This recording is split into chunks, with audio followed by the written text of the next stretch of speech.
The Chancellor, Philip Hammond, has warned Brexit-supporting Conservative MPs that voting against the government's withdrawal deal next week would mean entering highly uncertain territory. EU officials say they'll work non-stop over the weekend if acceptable ideas are received by tomorrow to break the deadlock over the so-called Northern Ireland backstop. Let's speak now to Georgina Wright, a Senior Researcher on the Brexit team at the Institute for Government. Thanks for joining us. So let's just talk about next week first of all, because there are potentially 3 votes. Just talk us through what happens. So we know that at the moment there are conversations ongoing in Brussels trying to revise that withdrawal agreement to make sure that it would be acceptable to a sufficient number of MPs in the House of Commons. We know that there's going to be a vote on that deal by the 12th of March, and the Prime Minister last week set out a plan saying, look, if you reject this deal because you don't like it, the following day you would be able to vote on whether or not to reject a no deal. And if you decide to reject a no deal, then the day after that, we would have a vote on whether or not to extend this period of talks with the EU. Now, let's just look at this deal. Theresa May, we've got the EU saying we need some sort of proposals from the UK to deal with the backstop issue. But this backstop issue was created by us, by the UK. Well, it was always going to be terribly ambitious. We know that the deal on the table is the outcome of 18 months of negotiations where both sides gave in. So always, this attempt to revise it in a matter of days was always going to be incredibly ambitious. That being said, the EU said, look, we are open to further talks, but you do need to put some credible arrangements on the table. Now, it's very difficult to know what's being discussed in Brussels. None of us are really around that table apart from the negotiators. What we hear is that talks are ongoing, but they're not going particularly well. But that being said, everything hinges on what the Prime Minister is able to bring back next week, and only then will we see what revisions have been made and whether or not they are sufficient to get the House of Commons on board.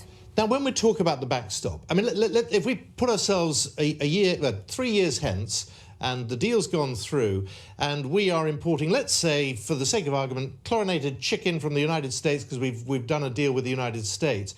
Of course, the EU and Ireland are going to ask, how do we prevent such items that have gone into Northern Ireland getting into the south? I mean, that puts it as simply as I can. And you then see what the problem is here. Well, the problem, of course, is that it is very complex and that actually there is no simple way of talking about this. The problem at the moment, or what we have at the moment, is the UK, Ireland and member states are part of one market.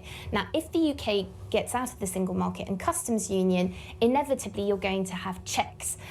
So the whole idea was, well, how can we minimise that infrastructure at the border between Northern Ireland and Ireland, given the history of conflict, given the sensitivities around that, how can we minimise checks? Now, the backstop acts as an insurance policy. It says, look, if we can't find a suitable arrangement, then effectively the whole of the UK would remain part of the EU's customs union, and then Northern Ireland would have to conform to more rules and regulations than the rest of the UK. So if that were to happen, then that would inevitably constrain the UK's ability to strike a trade agreement with the US or with other countries around the world. So thinking about chlorinated chicken is almost a step too far. We need to really be thinking first about those checks between the UK and the rest of the EU and how you minimise that border infrastructure and how you find suitable arrangements. But as you heard from the French Europe Minister this morning on Radio 4 on the Today programme, she was saying, look, we don't like the backstop either. We don't like the idea of the UK being part of the customs union, so let's focus on finding suitable arrangements, but we can only do that once a withdrawal agreement is in place. Right, now let's look at the third of those possible votes next week, extending Article 50. Now, what is Article 50? How far could it be extended by? Well, that's another really important question, because even if we find an agreement here in the UK, it's not clear that the EU would support our, proposal for an extension. What we do know is that the EU would be willing to extend talks. President Macron has been pretty clear that there would have to be an endpoint and that there would have to be a purpose for those talks. We can't just extend just so we can continue talking if it's not going to make a change to the way that the House of Commons votes votes on that withdrawal agreement.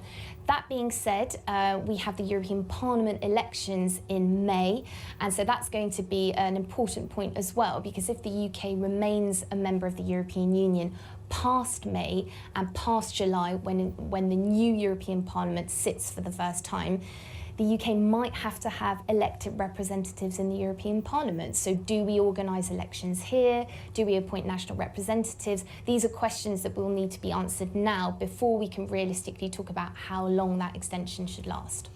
Georgina, always great to talk to you. Georgina Wright, thank you very much.